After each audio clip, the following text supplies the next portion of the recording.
Hello and welcome to the live series Straight Off the Bat. Join us on Thursdays as we speak to individuals from multiple industries who will help you understand financial literacy and education. If you join us on Facebook, thank you so much. Don't forget to like and follow our page to stay updated with content that will help you manage your money. I'm your host, Pauline Joseph, and today we're discussing budgeting for the Bacchanal, Trinidad Carnival.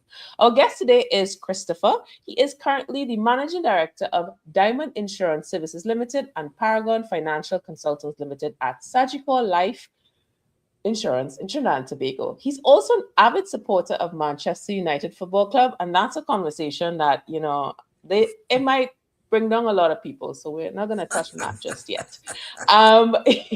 He also has a Bachelor of Arts degree in Social Sciences and an MBA in Finance. Christopher has qualified on 6 occasions for the prestigious $1 Million Roundtable Award, which is a pinnacle of achievement in sales in life insurance industry. So we want to bring in this conversation because it's so relevant. How are you today, Christopher? I'm fine, Pauline. Thank you very much, and welcome to all the listeners who are online and the viewers who are online. So one thing I forgot to ask you in our test session is how to pronounce your last name correctly, because I want to do it justice. So can you tell me how to pronounce your last name? It's simple. It's Gouveia, and it's the Gouveia. Right. It's the Portuguese version of Gouveia. The Spanish version is Govia. The Portuguese version has all the vowels. Gouveia. A-E-I-O-U. We're in there.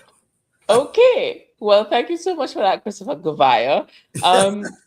And I love the fact that we start this conversation with Portuguese because, Trinidad and Tobago is a mixture of so many things, culture-wise, music-wise, food-wise. And it's very, very easy to get caught up in the wave that exists every single year called Carnival. Yes. So when it comes to thinking about Carnival, outside of the revelry and your friends who are obviously trying to run away from the snow, what's the first thing or piece of advice would you give to somebody when it comes to, as much as it's a very enjoyable time, it could be stressful when it comes to managing your finance? What's the first piece of advice would you give to someone financially? Well, before I even get into that advice, we need to place Carnival in context. Carnival comes right after a major holiday season for all of us, which is Christmas. And we know how we love to celebrate Christmas. And there's a lot of expenditure that goes on during the Christmas season, which for some of us, it might incur debt that we now have to manage and pay off going forward. So that's the first thing we need to understand. So when you have 2 major expenditure seasons following back to back, holidays, Christmas, into Carnival, that speaks loudly to the need for budgeting. You've got to budget both your expenditures in the holiday season, which you're going to have to deal with, flowing straight into the expenditures in the Carnival season. So you've got to set a budget. And that budget is going to be dependent on, of course, your level of income, the kind of shows, fetes that you want to participate in. Are you a mass player? Do you take part in Gouveia? Do you go to Panorama? Because Carnival has so many facets. Do you go to the Calypso tents?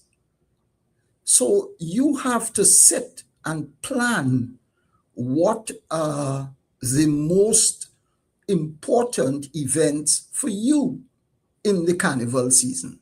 Clearly, unless you're in that category of persons who their incomes are so substantial that they can more or less attend everything in Carnival. And the joke about it, as a friend of mine said, is that those guys, the ones who are in the highest level of income, a lot of them don't have to pay for a lot of the things in Carnival. They get complimentaries to go to the big fetes and the big shows and that kind of thing because people want them there. So that's the very first thing I would say off the bat. Oh, no pun intended. Pun was welcomed. Okay. Uh, and it's so interesting because Carnival is associated with this fun time, Yes. and one will say budgeting like that's not part of the fun. But we budget for travel, right? We budget for, okay, this Ah, is the airport, this is.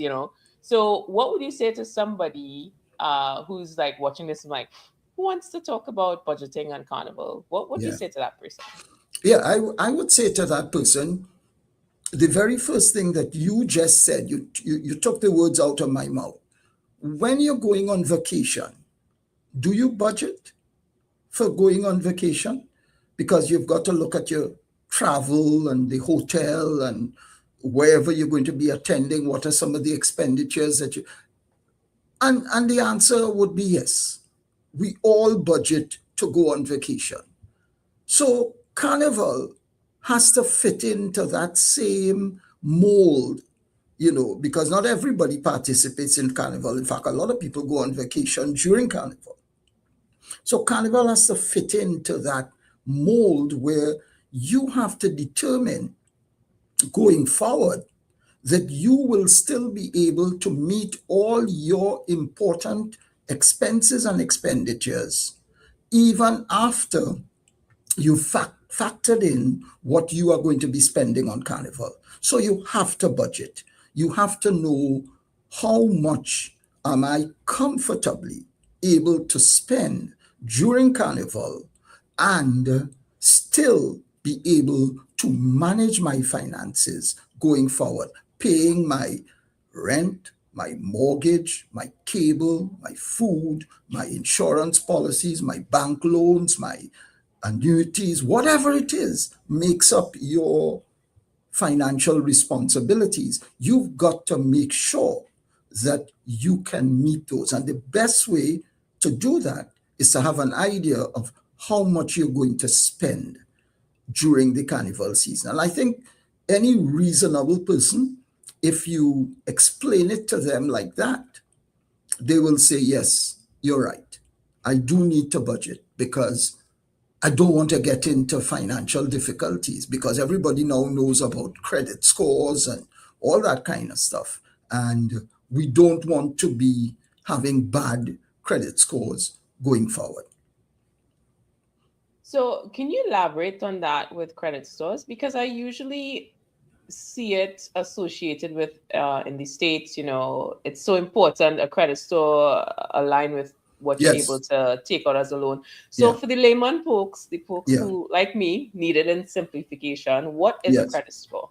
Right. So your credit score, simply in layman's term, says how reliable are you at paying off your debts, right? Because all of us, when we go to the bank, we know that there's a form, whether it's a bank or it's a credit union or whatever it is, there's a form that you have to fill out that says, okay, yes, my information, you're going to be able to check with the persons who look at your loans and are able to say how many payments you've missed or if you are on track for paying all your loans. And once you are that kind of person who doesn't miss payments, your credit score is going to be very high, right? But if you are the kind of person that consistently misses your payments, whatever those payments are, that information is going to be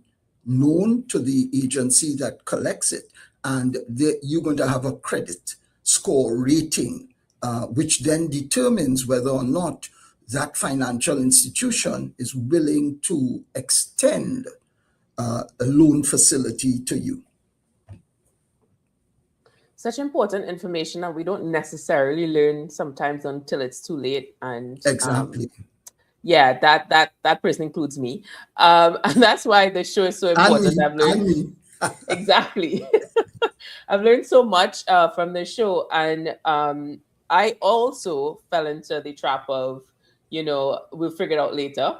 Yeah. And I want to talk about that because we're living in a world now where social media is like YOLO, you only live life once. Yes. Um, there's self care Sundays. There's, you deserve this. But when it Yes. comes to the reality of your financial um, you know, environment, your credit score. Like, what does that really mean when it Mhm. is you're like, okay, so Carnival's here, you only live once. What's the real cost of waiting until last minute to figure out your financial situation? Right. So that's a beautiful question because at the end of the day, let's go back to the vacation. You don't, for most of us, we don't decide today for next week that we're going on vacation. We don't. We plan that vacation well in advance. And the same thing has to apply to Carnival. And I am all for people participating in the Carnival, going to the shows, supporting the Calypso tents, going to Panorama, playing mass, buying whether it's you take that music online or you actually purchase a CD. I don't know how many people are doing CDs anymore, but whatever. Wherever you get your music from to support the artists and to support the culture, I am very much in favor of that because that feeds into the economy. All right. So great stuff. But at the end of the day, I have to plan in advance. I spoke with one friend of mine who had told me that he budgets every year for how much money he intends to spend. No, he doesn't know what he's going to spend it on, but he says, Chris, I make up my mind how much money I'm going to spend on Carnival, how much money I can afford to spend on Carnival. And again, that comes back to segmenting the income population. So, for example, you have the very highest income earners, then you have middle earners, then you have low middle income, and then you have, of course, low income earners. So everybody will determine how much they can spend on Carnival. And what he says is he's been using a budget of $10,000. And so from the minute Carnival finishes to the following year, he starts putting away from his income 12 into 10,000. Well, it might be 11, 10 or 11 into 10,000, right? Which is $1,000 a month that he puts aside for his Carnival expenditure.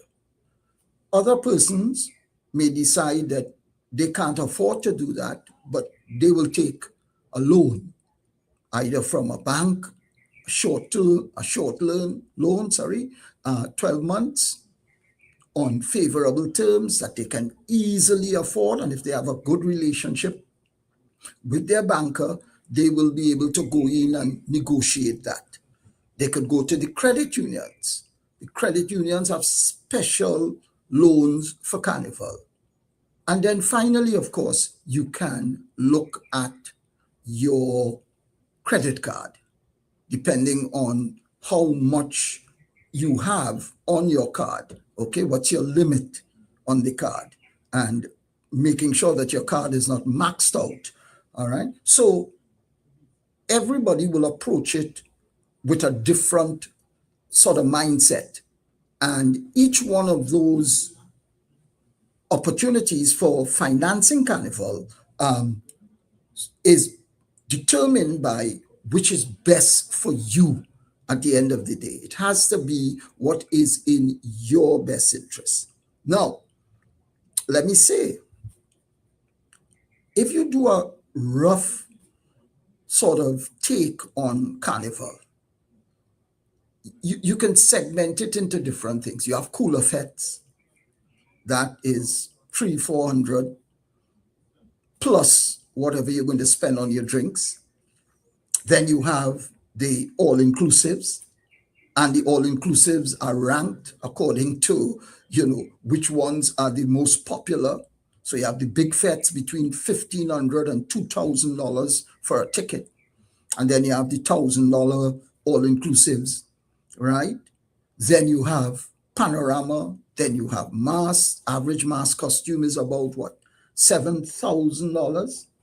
So when you look at somebody who's a true carnival goer, and I think that's the audience we're speaking to, not the people who might go to one show or one fete, right? Which is a very, very limited expenditure. But the real carnival goers who want to enjoy, as you said, enjoy the fetes, you're talking between 10 and 15,000, and then at the highest level, between 15 to 20, some reaching upwards of 25,000 for the season.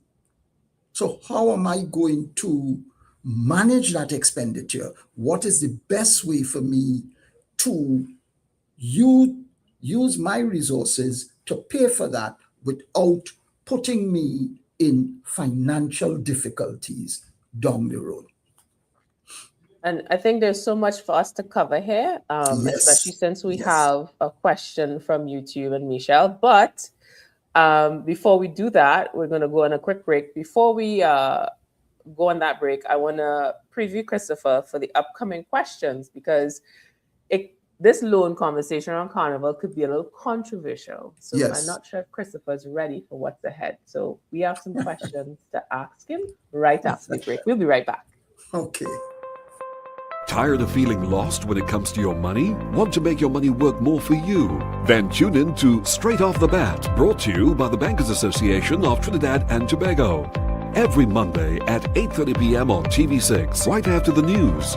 We'll give you practical tools and strategies to help you manage your money wisely, from budgeting basics, debt management, to wealth creation. We'll cover it all. No jargon, just straight talk. Join our host, Pauline Joseph, as she speaks to experts across the industry to empower you to take control of your money. Straight Off the Bat, Mondays at 8:30 p.m. on TV6. Brought to you by the Bankers Association of Trinidad and Tobago. Hi, and welcome back to Straight Off the Bat, a show that helps you understand financial literacy and education. Thank you so much for joining us today. And if you're doing so from YouTube, like Michelle, don't forget to subscribe to our page to continue seeing content that will help you manage your money. Today, we're covering the topic budgeting for the Bacchanal, which is Trinidad and Tobago Carnival, and specifically 2026. Our guest today is Christopher Gouveia. He is currently the Managing Director of Diamond Insurance Services Limited at Sagicor Life Insurance in Trinidad and Tobago. So before the break, we were having a robust conversation around this conversation with Carnival and financing and budgeting. And I do have some questions, but before I do that, I want to head over to YouTube. Let's bring back in Christopher. And we have Michelle on YouTube wanting to know, because this is a conversation we had previously, isn't TransUnion report same as the credit report? I'm not sure if you are familiar with that, Yes. and if you can answer that question. Thanks for that, Christopher. Yes, it is, because I didn't want to get into calling names and that kind of thing, but Michelle is correct. TransUnion, right? Where your debt servicing information is collected, which is the form that I was referring to earlier, that the financial institution will get you to sign, saying that they are able to collect your information on how you service your debt.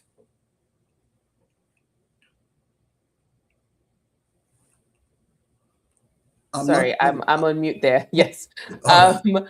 Well, thank you so much to Michelle for that question, because I learned something today on that as well. That's interesting to know.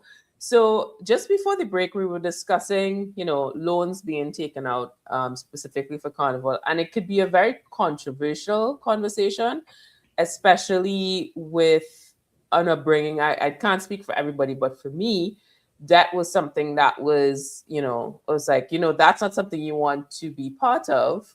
And then you read articles where people like Beyonce are taking out a mortgage. So Yes. when it comes to taking out loans using your credit cards for Carnival, how can we manage this debt responsibly? Because I didn't grow up with that conversation. So can you teach us, Christopher? Okay. All right. So I am very much like you when it comes to that. Grew up in a home where your parents would tell you, if you can't afford it, leave it. Debt is not in your best interest. Stay away from debt. And many of us grew up with parents who told us that kind of thing. But as the world advanced and we became adults ourselves, we realized that in order to achieve certain things, we have to incur debt. There's no way we're going to be able to buy a home, outfit the home, purchase a car, go on vacations annually or every 2 years, whichever you decide, by simply saving money for those events and spending it. If that is the case, based on average incomes in Trinidad and Tobago, people would not be able to do those things for 15 or 20 years. So debt, or as we were speaking earlier, leverage, allows us to be able to have access to those things that make our lives so much more comfortable and so much more enjoyable, and be able to easily finance those over a period of time. So you get a mortgage that goes for 30 years. You get a car loan that goes for 7 years. You get a vacation loan that goes for 2 or 3 years from whatever financial institution you decide you're going to take it. Some of us have funds that we accumulate over the years that can be used for those things. And in financial planning, one of the things that we always encourage our clients to do, all really good financial advisors, is to segment your savings. In other words, don't be like the government with a consolidated fund from which you're going to draw down from that fund to do everything. Have your savings segmented. So this is for vacation.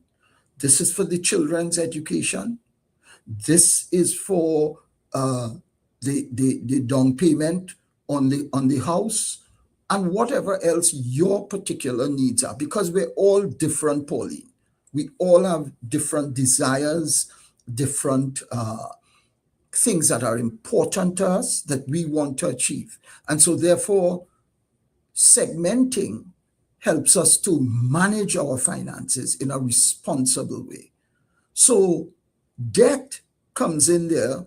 And again, as long as we are within what I believe the banks call our debt servicing ratio, and the other lending institutions refer to it as well, as long as we are within our debt servicing ratio, it means that tells us that we are going to be able to comfortably pay our loans and still have enough left over from our disposable income to do the other things that we need to do. Buy the food, put the gas in the car, pay the cable bill, pay the light bill, have some money to go on the avenue or wherever your particular hangout is, in whatever part of the country you are. So you are able, with a good financial advisor, to sit down and say, right, this is what these funds are for. And once you have the requisite discipline to stay with that, you're going to be able to comfortably deal with all of it. So I think we're no longer in that era where everybody looks at debt as a bad thing.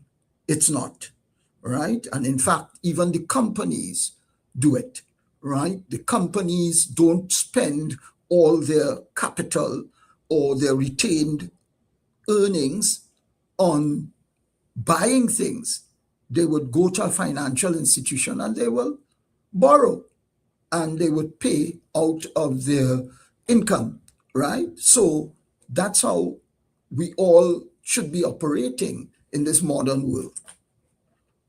It's so interesting that you mentioned, we all have different needs, and everything, like, fun for people mean different things, right? Because Yes, a lot of people yes. are like, I'm not into carnival. Are you even really from Trinidad? Um, personally, I spend way too much money on bicycles. The concept of taking all over a bicycle, people are like, what? But I say, you know what? A bicycle is cheaper than heart surgery. And that I'm maintaining that story. Okay. Prevention is better than cure. Thank you. So we were mentioning earlier about this conversation around debt and what the, I guess, older folks, your generation, not mine. So when it comes to this relationship with money, a lot of us adopt what, our parents would have Yes, yeah, put upon us. yeah. But when it comes to young professionals, who are now in a position to be first-time carnival goers, Yes. you might get very excited and like, I want to be this, I want to be that. What are some smart tips you can share for someone watching this, Yes. that can build habits that will allow them not to survive the carnival season alone, but afterwards? Yes. And that's a great question, because I have 4 young professionals in my household, right? All university trained, and they are all beginning now to have their own money and make their own decisions, and very quick to tell me, Daddy, there's a different time. So, so when you want to rush to protect them, and just tell them about, save and save and save, they're not going to always listen to that. But they've taken what is the good advice from it. So for the young professionals, I would say, particularly, again, everybody's situation is different. And financial planning, if there's one thing you're going to learn as a financial planner, is that there is no one size fits all approach. None. If you are doing that with your clients, you're doing a disservice. Everybody's situation is different. You have so many young professionals who are still living at home. They haven't gone out on their own as yet. This is not America, where after university they kick you out. Go and make your living. In our culture, stay home as long as you want. Okay? You always have a home here and that kind of thing. We've heard our parents say.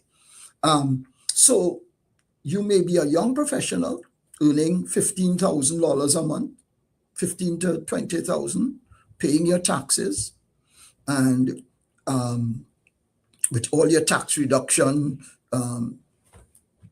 sort of strategies that you can put in there. Also, you may be contributing to the home, but for the most part, the lion's share of your disposable income is available to you. It's not committed out to anything. Okay, so you might have bought a car, but that's manageable because you're getting your cars without a major down payment. All right. And so the monthly installment is very manageable. In a case like that, you don't want to go and spend just because you have the money, blow it on having a good time. Carnival is wonderful, but you still have to, as you rightly said, think about the future in terms of your finances going forward. So you've got to, again, come back to that word that so many people don't like to hear, but it's a fact. Budget. You've got to budget. How much do I want to spend on the carnival? All right. And once you've made that decision, you can now decide how you're going to finance it. Some of them have credit cards. The credit card limit for a young professional may not be the highest limit, but it's still reasonable. They have access to the banks. They have access to credit unions. They have access to wherever they have savings, whether it's a unit trust or they have it on their insurance policy or they have it wherever they have funds.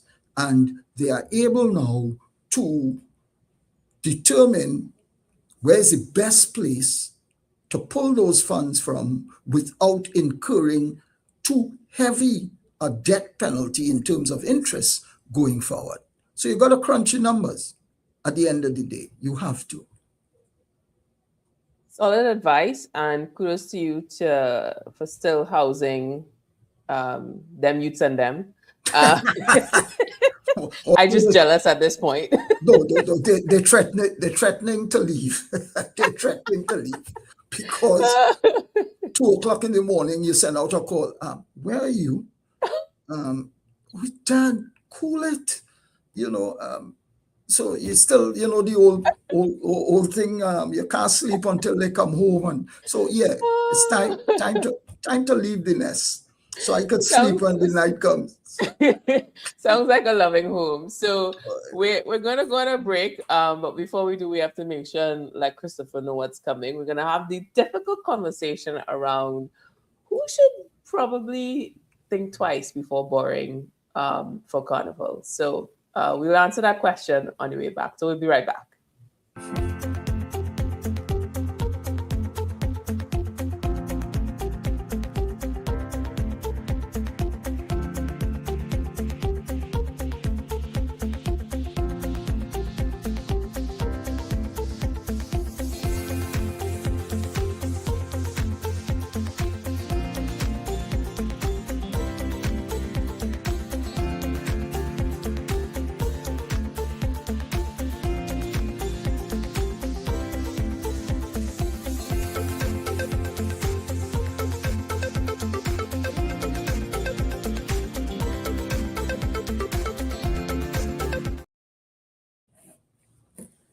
And welcome back to Straight Off the Bat, a show that helps you understand financial literacy and education.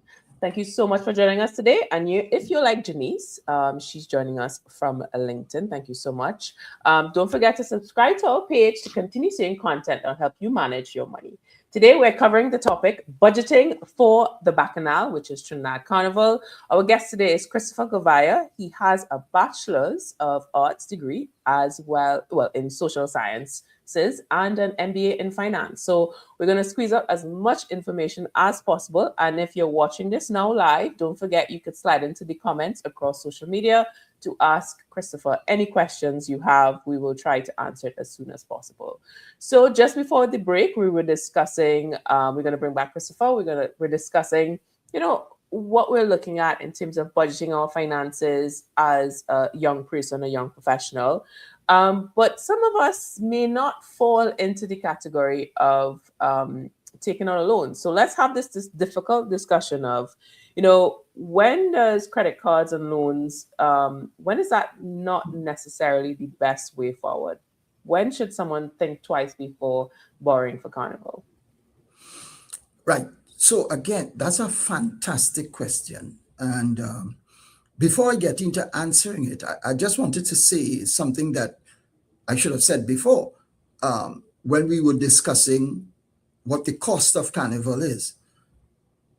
We were speaking about individuals assessing the cost to them for Carnival, budgeting, which includes a number of things which we haven't even really gotten into discussing. Your outfits.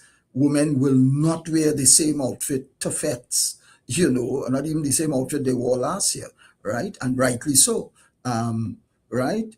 We haven't spoken about the cost of transportation. We haven't spoken about a number of different things.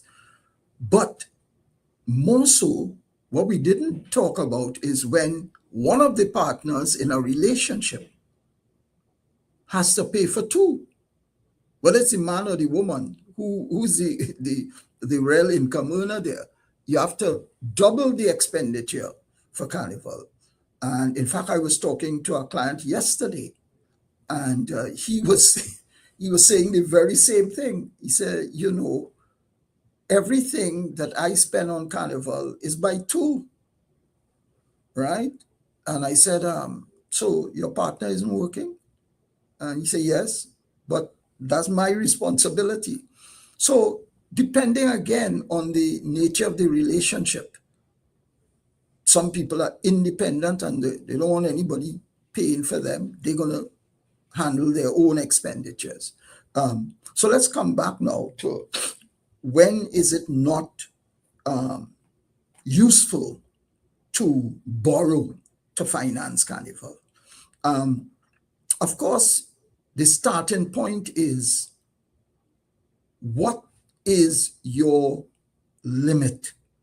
Whether it's your credit card, or have you spoken to your credit union? Credit unions give you 3 times your shares as the amount that you can borrow. I saw some credit unions now giving a loan that is not specific. It's for anything at all, right? And they have some pretty high ceilings. But again, you now have to qualify for that. So in terms of the loans, you may want a loan to finance your Carnival, but you're not able to based on where your debt servicing ratio is right now. So if you have a car installment and a mortgage, and you have some other smaller loans that you're paying in other financial institutions, taking a loan to fund the Carnival may not be in your best interest. Maxing out your credit card may not be in your best interest if you know that your credit card is used for other things during the course of the year, right? So you have to, again, know your situation, where I may be in a position where I can easily take a loan and pay it off in 10 or 12 months, as opposed to someone else who cannot get another loan or may not be able to get the amount that they want for Carnival. So they may have to now look at other sources of funding for the Bacchanal. And one of the things that I mentioned earlier is a friend of mine who says that he puts aside a certain amount of money every month for spending on the Carnival. Now, let's say he has 10,000 every year from his savings for Carnival, but that doesn't cover all the intended expenditures. He may only have to borrow or use from his credit card, let's say $3,000 to $5,000, which is a lot more manageable than having to take your credit card to spend $15,000 on purchasing tickets, buying costumes, buying outfits, paying for drinks, and whatever else constitutes your expenditure on the Carnival. So you have to really know yourself and know what your situation is, because going forward, those other bills are not going away. They're going to be there after the Carnival.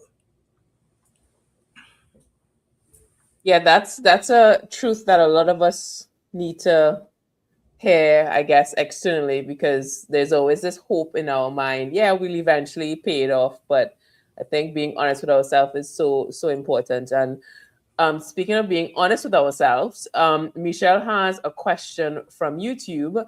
Shouldn't we review our budgets monthly, especially in these changing economic climate? Well, certainly, I have no objection to reviewing your budgets monthly. In fact, but what I would say is, you know what your major expenses are for a year 2026. At the start of 2026, I sat down and wrote out what were my committed expenditures that I have to continue funding for the year. So what my loans, the other things that I am committed to, the mortgage, the cable, the food, the installment on the vehicle, everything. You write it out, because those are not going to change month to month. So those are going to be there. What is going to change, Michelle, is the seasonal expenditures that are going to come upon us. So I spoke to Christmas. Christmas is a seasonal expenditure. And so you may have spent, and sometimes some people overspend for Christmas holiday season. So you know now, as you rightly says, you've got to now manage monthly going forward if you exceeded your budget for the holiday season. And the same thing applies to Carnival. And as Pauline suggested earlier, not everybody partakes in the Carnival. Some people go on vacation. So they too have to manage that expenditure during the Carnival season, even though it's not directly related to participating in the Carnival. So that is clear. And so I agree with you.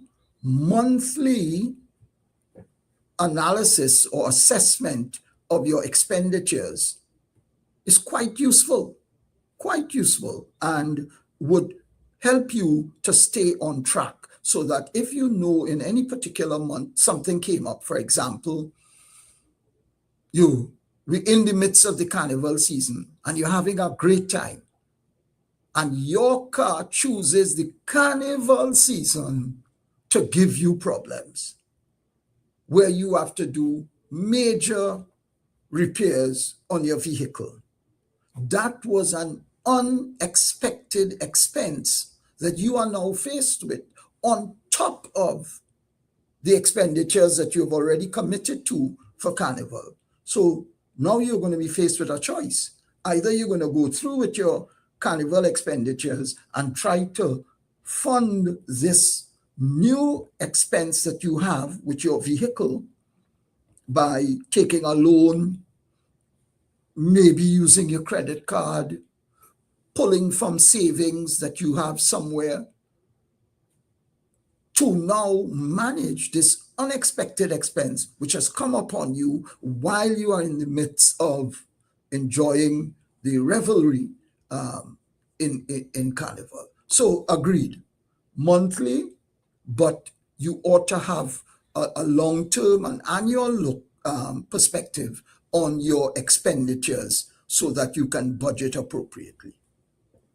Some great advice, and you did mention before as well, where you have a friend who assigned a specific total, Yes. which could be easier for some people, that everybody wants to, set aside that monthly time. So assigning a specific budget is a fantastic way that you mentioned earlier. So we're going to shift the topic a little bit. But before we do, we actually have to go on a break. Okay. So before we do, I like to preview with the question ahead. With all the revelry, the excitement, people visiting, sometimes we can overspend. So we want to ask Christopher to give us some advice on how we're going to get back into reality and get back into track when we are in that situation where like, I may have gone over my budget. What next? Yes. So we'll answer that question on the way back. We'll be right back.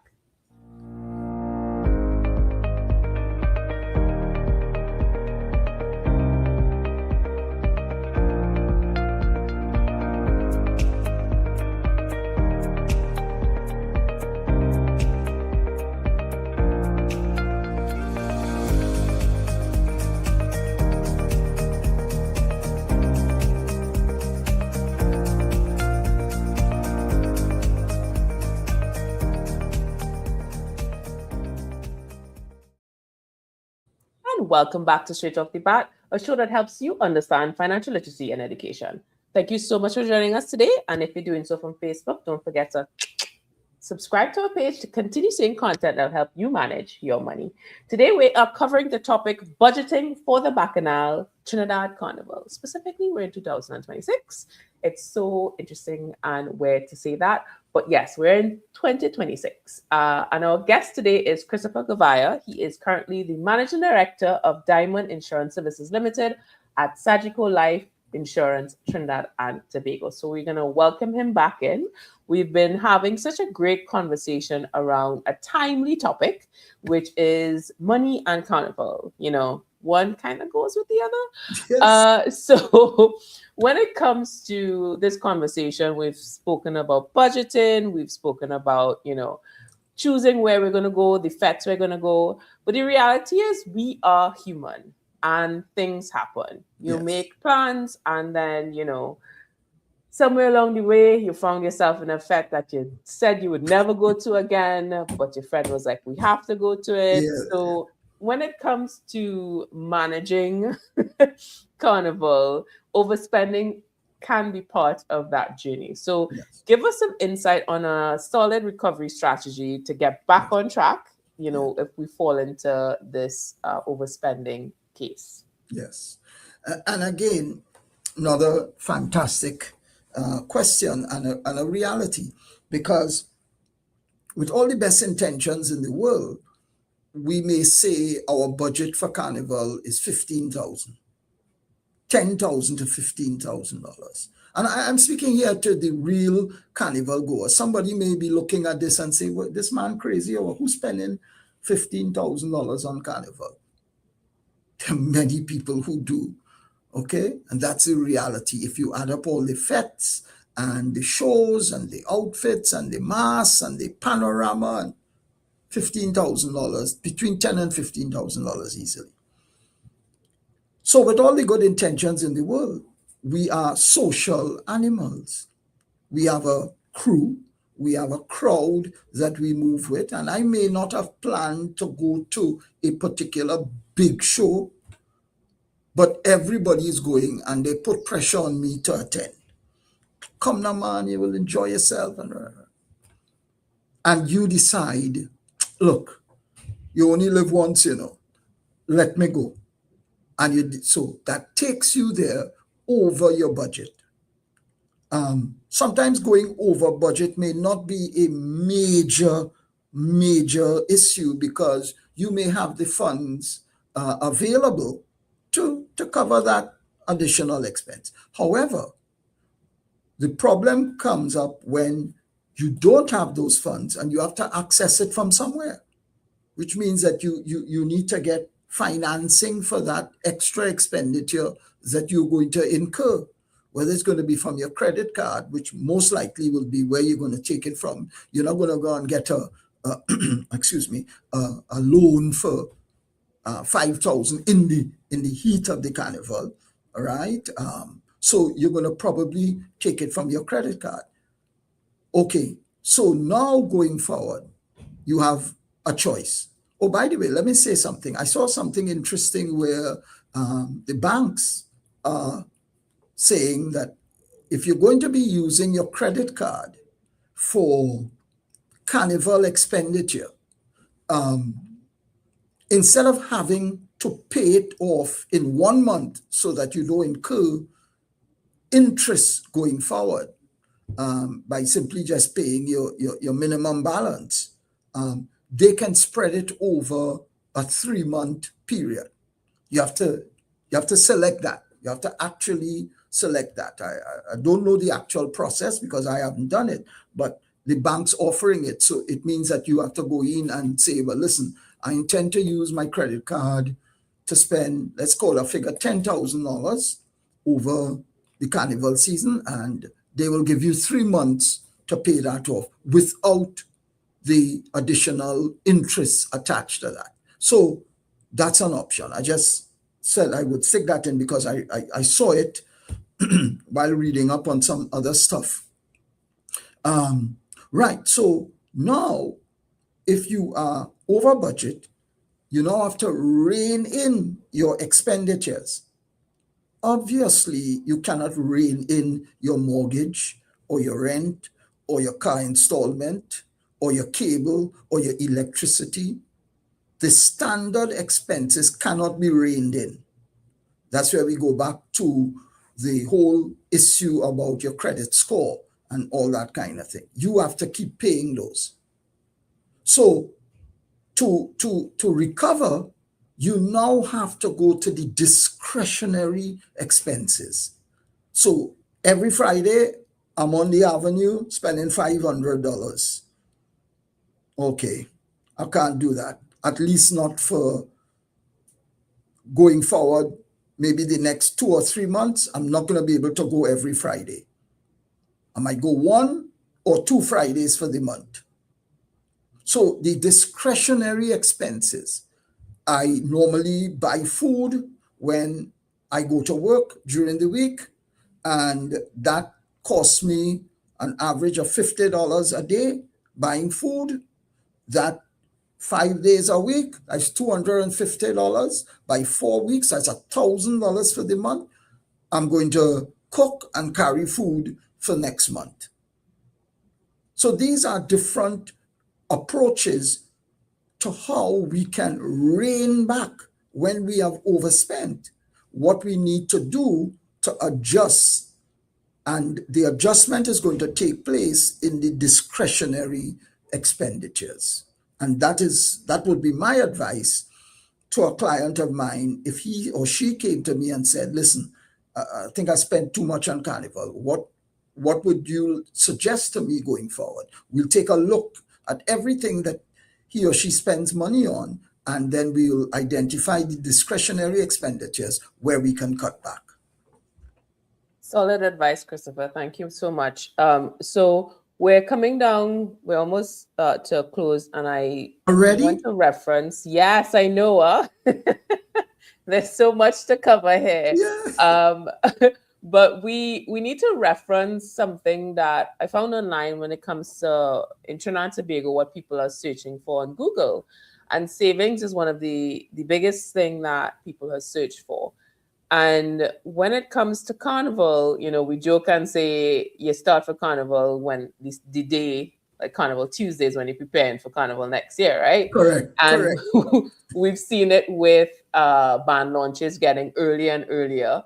And when it comes to building a small Carnival fund, what advice would you give to somebody watching this?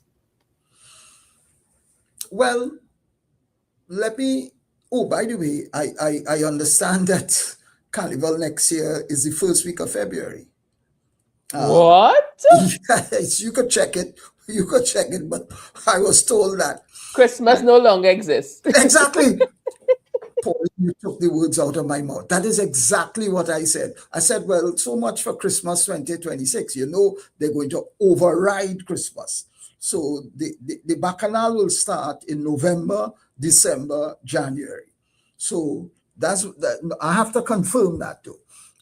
Right. So when we look at planning for Carnival next year, 2027, and we come back to, okay, I'm going to put aside funds for this.